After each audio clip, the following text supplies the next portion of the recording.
પહેલો પ્રશ્ન છે કે હળદર બેઇજ પદાર્થ સાથે કેવો રંગ આપે છે? તો હળદરની વાત કરવામાં આવે તો બેઇજ પદાર્થ સાથે કેવો રંગ આપે છે? તો લાલાશ પડતો કથ્થાઈ રંગ આપે છે. ક્લિયર છે બેટા? અહીંયા તમને આપણે આગળ જોઈએ. સવાલ નંબર 2 કે વિનેગર શેનું દ્રાવણ હોય છે? તો વિનેગરમાં 5% પાણી હોય છે અને 8% એસિટિક એસિડનું દ્રાવણ હોય છે. ક્લિયર બેટા? અહીંયા આગળ જોઈએ સવાલ નંબર 3 જેમાં આપણને કહ્યું છે કે પિત્તનો સંગ્રહ કરતો અંગ કયું છે? તો પિત્તનો સંગ્રહ કરતો અંગ છે પિત્તાશય. પિત્તનો સંગ્રહ કોણ કરે છે? પિત્તાશય કરે છે. સવાલ નંબર 4 જોઈએ આપણે કે વાહક તારની અવરોધકતા કયા પરિબળ પર આધાર રાખે છે? તો જે વાહક તાર હોય છે એની અવરોધકતા તારના દ્રવ્ય પર આધાર રાખે છે. ક્લિયર છે બેટા? અહીંયા આપણને જોઈએ આપણે સવાલ નંબર 5 બહિર્ગોળ લેન્સ વડે કેવું પ્રતિબિંબ મેળવી નથી શકાતું? એટલે કે આપણને એમ કહ્યું છે કે બહિર્ગોળ લેન્સ વડે કયું પ્રતિબિંબ મેળવી શકાતું નથી? તો આપણો જવાબ આવશે આભાસી અને નાનું પ્રતિબિંબ મેળવી શકાતું નથી. આગળ જોઈએ બેટા આપણે સવાલ નંબર 6 મેઘ ધનુષ્ય બનવા માટે કઈ ઘટના સામેલ હોય છે? આપણે બધા જાણીએ છીએ બેટા કે જે મેઘ ધનુષ્ય રચાય છે એ વરસાદની ઋતુમાં એટલે કે વરસાદ પડ્યાના થોડા સમય પછી આપણે મેઘ ધનુષ્ય જોઈ શકીએ છીએ. જે રીતના કે સવારના સમયમાં આપણે મેઘ ધનુષ્ય પશ્ચિમમાં જોવા મળે છે અને સાંજના સમયમાં આપણને મેઘ ધનુષ્ય પૂર્વમાં જોવા મળે છે. એટલે કે સૂર્યના હંમેશા મેઘ ધનુષ્ય કેવું હોય છે? ઓપોઝિટ દિશામાં હોય છે. તમે જુઓ કે આમાં જે ઘટનાઓ આપેલી છે આ જે બધી ઘટનાઓ છે એમાં કઈ મેઘ ધનુષ્યની ઘટના બનવા માટે જવાબદાર હોય છે? તમે અહીંયા એકદમ શોર્ટમાં તમને સમજાવું તો તમે જુઓ આ પાણીનું ટીપું છે, બરાબર? હવે આ પાણીના ટીપામાં જે શ્વેત પ્રકાશ હોય છે એ અહીંયા પાતળા માધ્યમમાંથી કેવા માધ્યમમાં આવે છે? ઘટ માધ્યમમાં આવે છે. ત્યારે તે શું પામે છે? વક્રીભવન પામે છે. વક્રીભવન એટલે કે તે ત્રાસુ થાય છે. તમે જુઓ હવે એના પછી શું થાય છે? તો આ પાણીના ટીપામાં આ જે શ્વેત પ્રકાશ છે એ પાણીના ટીપામાં જ્યારે દાખલ થાય છે ત્યારે તે શું થઈ જાય છે? વિભાજન થઈ જાય છે. તો આપણે બીજામાં પણ તમને જો વિભાજન આપેલું છે. હવે આ જે પ્રકાશ છે એ સામેની સપાટી પર ટકરાય છે અને ટકરાઈને પાછો ફરે છે અને ત્યાં પરાવર્તનની ઘટના બને છે અને આ ઘટનાને આંતરિક પરાવર્તનની ઘટના કહે છે. તો આપણને જેટલા પણ ઓપ્શન આપેલા છે એ મેઘ ધનુષ્યની જે ઘટના બને છે એના માટે જવાબદાર હોય છે. તો આપણો જવાબ આવશે આપેલ તમામ. ક્લિયર છે બેટા? અહીંયા તમને આગળ જોઈએ સવાલ નંબર 7 એટલે કે હવે આપણે ખાલી જગ્યા જોઈએ જેમાં આપણને પહેલી ખાલી જગ્યા આપેલી છે ઇથેનોઇક એસિડનું સામાન્ય નામ ખાલી જગ્યા છે. તો ઇથેનોઇક એસિડનું સામાન્ય નામ કયું છે? એસિટિક એસિડ છે. કયું છે? Acetic acid.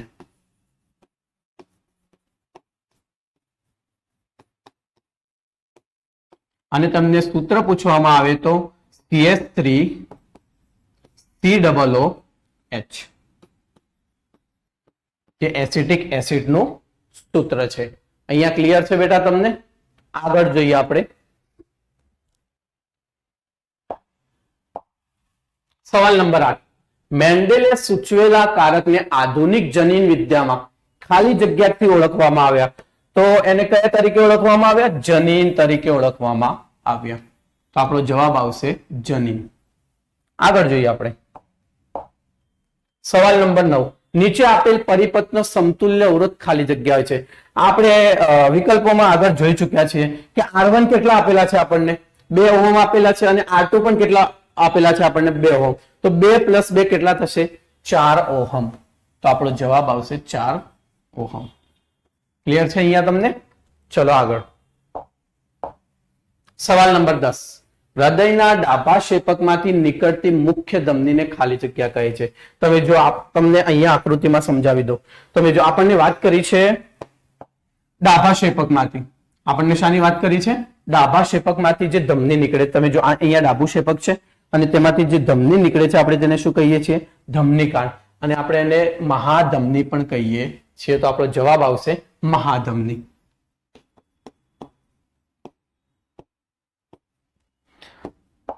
આના વગર તમને એમ પૂછી લે એક્ઝામમાં કે હૃદયના જમણા ક્ષેપકમાં તમને એમ પૂછે, અહીંયા તમને ડાબા ક્ષેપક પૂછેલું છે, પરંતુ તમને એમ પૂછે કે ડાબા ક્ષેપકમાં નીકળતી મુખ્ય ધમનીને ખાલી જગ્યા કહે છે.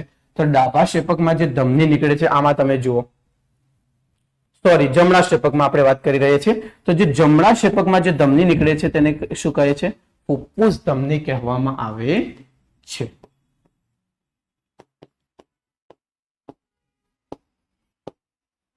તો ક્લિયર છે અહીંયા કે તમને ડાબા ક્ષેપકમાંથી વાત કરવામાં આવે તો એમાં કઈ ધમની હોય છે? મહાધમની હોય છે.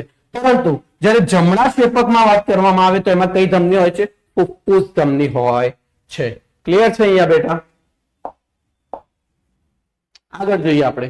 ચશ્માની બનાવટમાં વપરાયેલ શુદ્ધિકારક લેન્સનો પાવર -0.4D છે. તો તે લેન્સનો ખાલી જગ્યા પ્રકાર હશે. તો આમાં આપણો જવાબ આવશે અંતર્ગોળ લેન્સ. આમાં આપણો જવાબ આવશે અંતર્ગોળ. એટલે કે 0.4D અને માઇનસ આપેલું હોય તો આપણો જવાબ આવશે અંતર્ગોળ. અને તમને -0.4 ની જગ્યા +0.4 આપે તો આપણો જવાબ આવી જશે બહિર્ગોળ. તો આમાંથી પણ તમને એક્ઝામમાં પૂછવામાં આવી શકે છે. યાદ રહેશે? ક્લિયર છે બેટા? આગળ જુઓ તમે. X તત્વનો પરમાણુ ક્રમાંક 13 છે. તો પહેલા તો આપણને ખબર હોવી જોઈએ કે પરમાણુ ક્રમાંક 13 કોનો હોય છે? તો એલ્યુમિનિયમનો. એલ્યુમિનિયમનો પરમાણુ ક્રમાંક કેવો છે? 13 છે.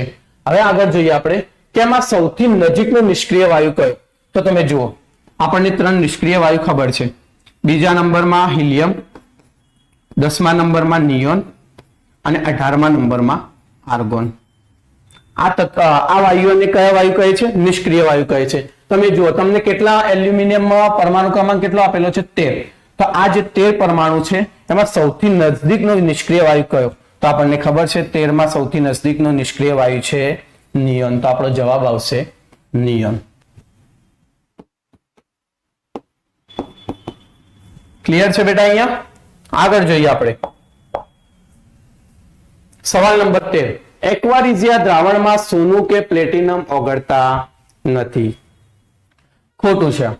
કારણ કે તમે જુઓ, એક્વારિઝિયાનું જે દ્રાવણ હોય છે એમાં સોનું તેમજ પ્લેટિનમ જે ઉમદા ધાતુઓ છે ઓગળી જાય છે. કારણ કે આ જે એક્વારિઝિયા બનાવવામાં આવે છે એમાં સાંદ્ર હાઇડ્રોક્લોરિક એસિડ અને બીજામાં સાંદ્ર નાઇટ્રિક એસિડનું કદ કેટલું હોય છે? 3:1 પ્રમાણમાં હોય છે. અને એવા તાજા મિશ્રણને આપણે એક્વારિઝિયા એટલે કે રોયલ પાણી તરીકે ઓળખીએ છીએ. તો અહીંયા આપણને જે ખરા ખોટા આપેલા છે એમાં આપણે જવાબ આવશે ખોટું. કારણ કે સોનું અને પ્લેટિનિયમ ઓગળતા નથી. એ ખોટું છે. તો શું થાય છે? ઓગળે છે. ચલો કમ્પ્લીટ. આગળ જોઈએ. સવાલ નંબર 14. મેન્ડેલે પ્રયોગો માટે પિતૃ પેઢીના વટાણાના બંને છોડ લક્ષણની અભિવ્યક્તિ માટે શુદ્ધ હતા. તો આ સાચું છે કે મેન્ડેલે જે પ્રયોગ કર્યો એમાં વટાણાના બંને છોડ લક્ષણની અભિવ્યક્તિ માટે કેવા હતા? શુદ્ધ હતા. તો આપણો જવાબ આવશે ખરું.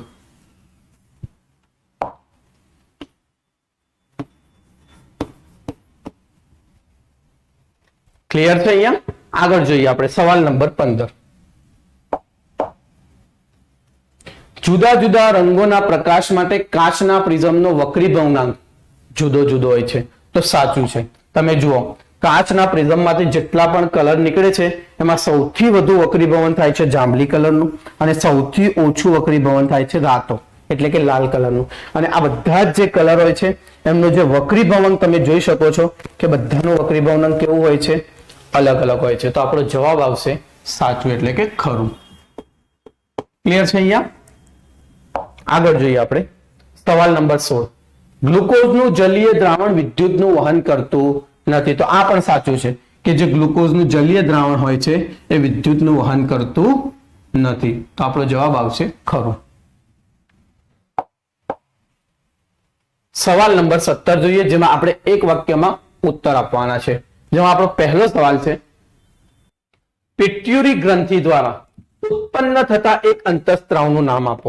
પિટ્યુરી ગ્રંથિ દ્વારા, આમાં તમે જુઓ પિટ્યુરી ગ્રંથિની વાત કરેલી છે તમને અહીંયા, જેમાં શાના માટે જવાબદાર હોય છે? વૃદ્ધિ અંતઃસ્ત્રાવ, જેમાં કાર્ય છે બધા અંગોની તે વૃદ્ધિ ઉત્તેજે છે, વૃદ્ધિ કરવામાં મદદરૂપ થાય છે. તમે સવાલ જુઓ કે જે પિટ્યુરી ગ્રંથિ દ્વારા ઉત્પન્ન થતો એક અંતઃસ્ત્રાવ, તો પિટ્યુરી ગ્રંથિમાં ઉત્પન્ન થતો અંતઃસ્ત્રાવ કયો છે? વૃદ્ધિ અંતઃસ્ત્રાવ.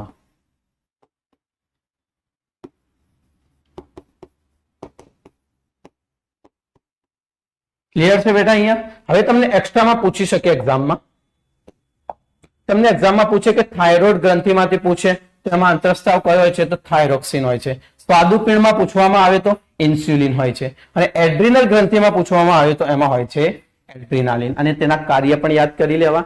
અગર વિકલ્પોમાં યા તો સમજો કે એક વાક્યમાં ના પણ પૂછાયું તો 3 માર્ક્સમાં અને 2 માર્ક્સમાં પૂછાઈ પણ શકે છે. આગળ જોઈએ બેટા, અહીંયા આપણો સવાલ નંબર છે 18. કયા વર્ગના પ્રાણીઓમાં લિંગ નિશ્ચય ફલિત અંડકોટના તાપમાન પર આધાર રાખે છે? તમે જુઓ એમાં જવાબ આવશે સરીસૃપ. તો એમાં તમે જુઓ સૌથી પહેલા તો કે જે સરીસૃપ પ્રાણી હોય છે, જે રીતના કે આપણે એક્ઝામ્પલમાં લઈએ કાચબા અને મગર. હવે આ જે કાચબા હોય છે એમાં નીચા તાપમાને નર થતા હોય છે અને ઉચ્ચ તાપમાને એમાં માદા બચ્ચા થતા હોય છે. તો આમાં જે જવાબ છે, કયા વર્ગના પ્રાણીઓમાં લિંગ નિશ્ચય ફલિત અંકુશના તાપમાન પર આધાર રાખે છે? તો સરીસૃપ જાનવરો પર. ક્લિયર છે? અહીંયા આગળ જોઈએ સવાલ નંબર 19. આંખના લેન્સની જાડાઈમાં ફેરફાર કરવા માનવ આંખનો કયો ભાગ મદદ કરે છે?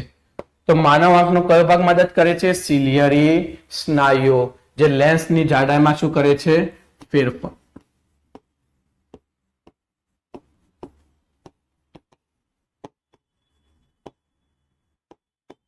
ક્લિયર છે બેટા? અહીંયા જોઈએ સવાલ નંબર 20. તમે જો સવાલ નંબર 20 માં આપણને એક જોડ આપેલી છે, એમાં કઈ બંધ બેસતી નથી એ જણાવવાનું છે. તમે જો તાંબુ છે તો એ સાચું છે, સુવાહક હોય છે. લાકડું છે એ અવાહક હોય છે. જ્યારે નિક્રોમ હોય છે એ અર્ધવાહક હોતો નથી. તો આપણો જવાબ આવશે સી, નિક્રોમ, જે અર્ધવાહક હોતું નથી. આગળ જોઈએ બેટા આપણે. હવે આપણે જોઈએ જોડકા, જેમાં આપણને પહેલું જોડકું આપેલું છે ઇસ્ટ્રોજન. હવે આ ઇસ્ટ્રોજન શું છે? તમે જુઓ, ઇસ્ટ્રોજન જે છે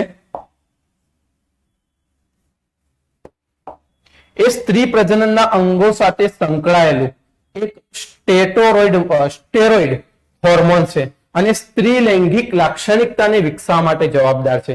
જે ઇસ્ટ્રોજન છે એ સ્ત્રીના પ્રજનન માટે સંકળાયેલું એક હોર્મોન છે. અને એમાં ક્રિયાઓ કઈ કઈ થાય છે? ઇસ્ટ્રોજનમાં ક્રિયાઓ થાય છે માસિક ચક્રનું નિયમન, ગર્ભાવસ્થામાં સ્તનપાતન, હાડકાની ઘનતાનું જાળવણી, ચયાપચય, ત્વચા અને વાળની સ્થિતિ. આ બધી જ વસ્તુ શામાં થાય છે? ઇસ્ટ્રોજનમાં. જેમાં આપણને અહીંયા આપેલું છે માસિક ચક્રનું નિયમન. તમે જોઈ શકો છો. તો આપણો જવાબ આવશે 21 માં સી. ઇસ્ટ્રોજનમાં આવશે માસિક ચક્રનું નિયમન. 21 નો જવાબ આવશે સી. આગળ જોઈએ આપણે સવાલ નંબર 22. થાઇરોક્સિન. તો થાઇરોક્સિન શું કરે છે? શરીરની વૃદ્ધિ માટે ચયાપચયનું નિયમન કરે છે. ચલો અહીંયા આપણે આગળ જોઈએ સવાલ નંબર 23. સ્વયંપોષી. આ સ્વયંપોષી કોને કહે છે? જે પોતાનો ખોરાક જાતે બનાવતા હોય, એટલે કે અકાર્બનિક દ્રવ્યનું સૌર ઉર્જાની મદદથી શામાં રૂપાંતરણ કરે છે? કાર્બનિક દ્રવ્યોમાં રૂપાંતરણ કરે છે. તેને આપણે સ્વયંપોષી કહીએ છીએ. જ્યારે વિઘટકોની વાત કરવામાં આવે તો વિઘટકો શું કરે છે? જે જટિલ પદાર્થો હોય છે એને સરળ પદાર્થોમાં રૂપાંતરણ કરે છે. જેમાં એક્ઝામ્પલમાં આપણે લઈ શકીએ બેક્ટેરિયા. તો તમે જો આમાં આપેલું છે કાર્બનિક દ્રવ્યનું શામાં રૂપાંતરણ કરે છે?